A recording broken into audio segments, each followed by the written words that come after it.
Trials of Mana is the third instalment in the Mana series and is a remake of the hit 1995 classic RPG set in a colourful fantasy world. The player controls three plucky protagonists accompanied by a fairy in a quest to hunt down the legendary Mana Sword to stop the forces of evil unleashing benevolent monsters and taking over the world. This game did surprise me in wonderful ways, and if you love games like Ni no Kuni, Dragon Quest and the Tales of series, then I would highly recommend that you play Trials of Mana.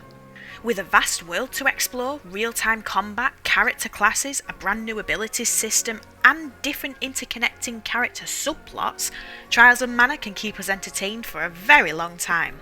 But there are some things that you should know before you embark on your grand adventure. Hello, I'm Heather at Amalgamingle, and here are 5 things I wish I knew before playing Trials of Mana.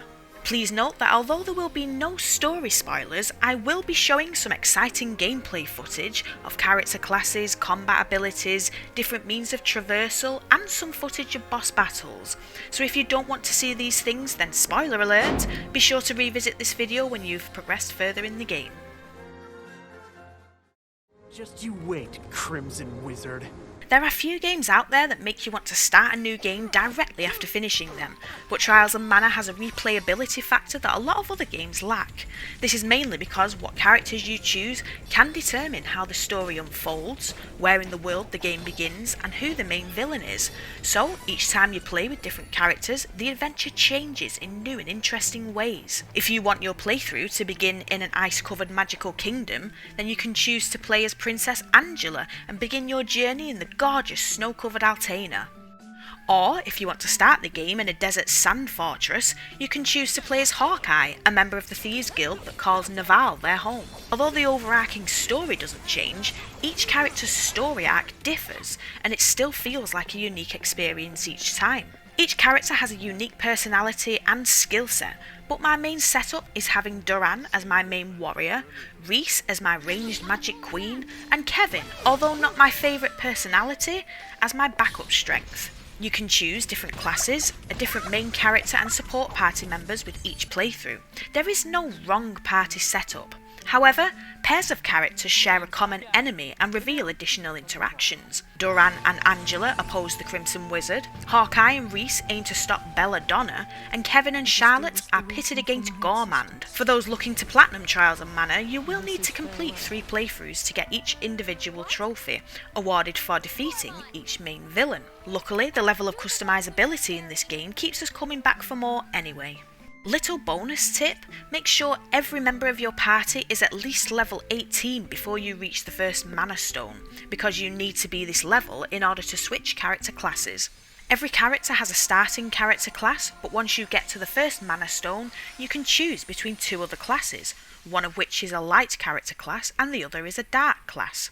So yes, just be mindful of who you choose as your main character and supporting characters, because it does affect gameplay.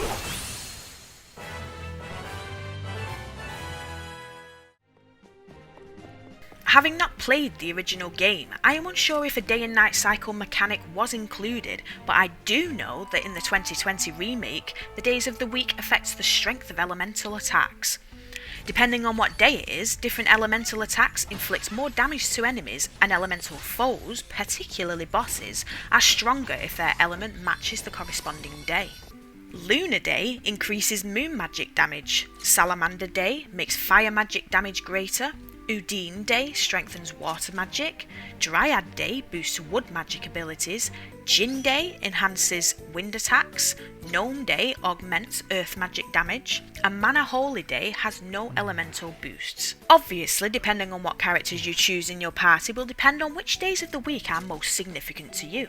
For example, if you included Reese in your party, then Jin Day would be her best day to launch an offensive, since she has some powerful wind spells in her arsenal. Furthermore, what time of day also impacts light and dark spells. Naturally, light spells are more powerful during the daytime and dark spells are more powerful at night. If you chose Kevin, then he will be strongest fighting at night time, owing to his Beastman transformation.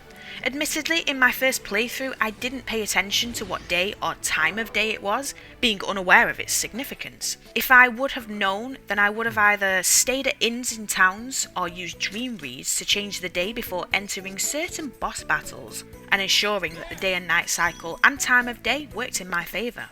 Also, if it's Manor Holiday, then you can stay at the inns for free. It's a very interesting mechanic that adds an extra layer to the already fantastic combat system, which brings me nicely to my next tip. The real-time combat system in Trials of Mana is seamless, responsive, precise, and very enjoyable. The character movements and execution of attacks is spot on. You can roll to evade attacks, quickly switch between characters in your party, create combos, and perform flashy special attacks called Clash Strikes that deal heavy damage. Using Clash Strikes requires you to collect CS particles to fill up and use the blue gauges underneath your character at the bottom of the screen. Some of these special attacks are very impressive. You don't need to be conservative when it comes to performing these special attacks as part of your battle strategy, since enemies drop CS particles when hit and defeated, so the gauges will fill up again very quickly once depleted. The ability to switch between characters triples the amount of special attacks you can perform, since the moment your control character depletes their CS gauge, you can switch to another party member and continue your offensive. Furthermore, the day and night cycle having elemental significance during combat gives the battle system an additional aspect to think about.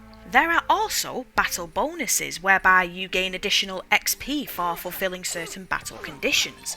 If you defeat an enemy within 10 or 20 seconds and or if you avoid taking any damage, you get additional XP. There's also cookies you can eat which temporarily increase XP gains from battling and can be a lifesaver when you get to a point in the game where you are underleveled and need to level up fast in the immediate area in which you might be confined.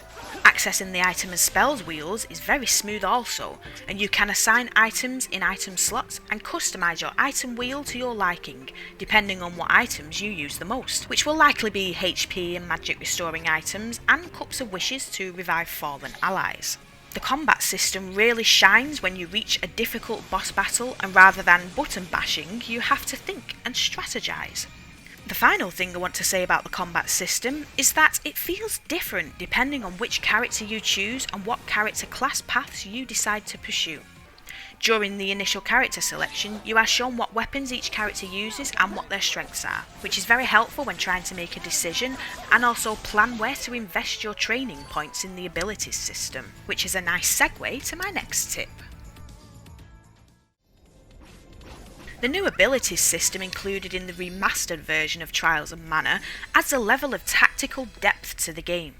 When you level up, you gain training points known as TP, which can be distributed across 5 different attributes, which grant a lot of active and passive perks. These attributes consist of strength, stamina, intellect, spirit, and luck. Investing in these categories can unlock everything from additional HP to unlocking special attacks and chain abilities. Each character has more of a natural affinity to some attributes over others. For example, investing in spirit for characters that primarily use magic is a wise decision, just like it's a good idea to invest in strength for characters like Duran and Kevin. When you first choose your party members, the game will specify which ability categories each character is more compatible with. It is also important to note that abilities can be stacked, and it's a good idea to look through the upgrades ahead of time and plan where you will invest your training points. If you feel you have invested in the wrong things, then don't worry. Your training points can be reset by a fortune teller in the night market in the merchant town Bizer. The cost of resetting your TP is equal to the amount of TP you have, although you can have the cost of resetting your TP halved by finding Lil Cactus 30 times throughout the world, which brings me nicely to my next tip. My final tip is to explore. Although this game is not necessarily open world where you have lots of side quests and can free roam straight away, there's a lot to find and lots of things to collect. Firstly, you want to keep an eye out for Lil Cactus everywhere you go. Every time you find a little cactus, you will get a nice gift from him which consists of passive bonuses that can be anything from shop discounts to occasional XP boosts. There's a total of 50 lil cactus sightings in the game, and for the most part, the rewards are only okay, but it's definitely worth finding them all for a handful of the bonuses you will get that will make it all worth it. I won't spoil this by outlining every reward, but the one I will mention is that when you find Lil Cactus 35 times throughout the world, you unlock the ability to view unopened chests on the map and the locations of remaining undiscovered Lil Cactus sightings, which is extremely useful. Lil Cactus is not the only thing you should seek out during your adventure, so make sure you seek these out and stock up on useful items. You can also gain chain abilities from speaking to certain characters in towns and those important to the story. Additionally, make sure you always plant any seeds you find in magic pots, which can be found in towns at inns. Planting these seeds can grant you items, and the rarity of the item depends on the kind of seed planted, which can range from normal seeds to bronze, silver, gold, and mysterious question mark seeds. Planting seeds is a great way to get stackable experience boosting cookies, and they are also the only way to get class items which allow you to further advance your chosen character class.